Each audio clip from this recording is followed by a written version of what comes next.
السلام علیکم ورحمۃ اللہ وبرکاتہ۔ الحمدللہ والصلاۃ والسلام علی رسول اللہ، اما بعد۔ صحیح بخاری میں 1248 نمبر پہ حدیث ہے، رسول اللہ صلی اللہ علیہ وسلم نے فرمایا، ما من الناس من مسلم یتوفى له ثلاثة لم يبلغ الحنث الا ادخلہ اللہ الجنہ بفضل رحمتہ ایاہم۔ رسول اللہ صلی اللہ علیہ وسلم نے فرمایا کہ لوگوں میں سے کسی بھی مسلمان کے 3 بچے فوت ہو جائیں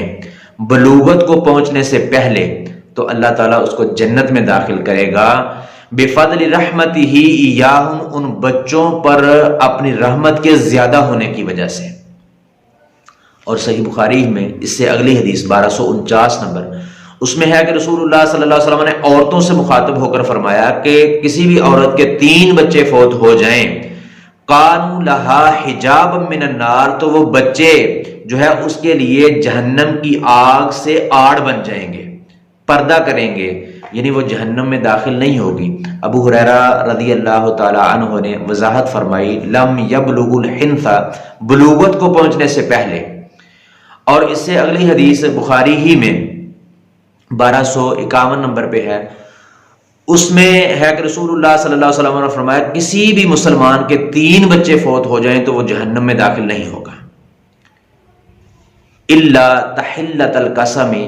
مگر قسم کو پورا کرنے کے لیے۔ امام بخاری علیہ رحمہ فرماتے ہیں قسم کو پورا کرنا،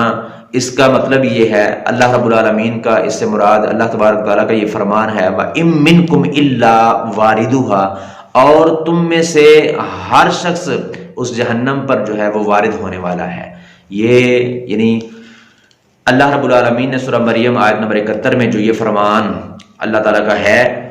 یہ اس کا مطلب ہے کہ وہ جہنم پر وارد ہوگا، بطور عذاب نہیں، بطور کاروائی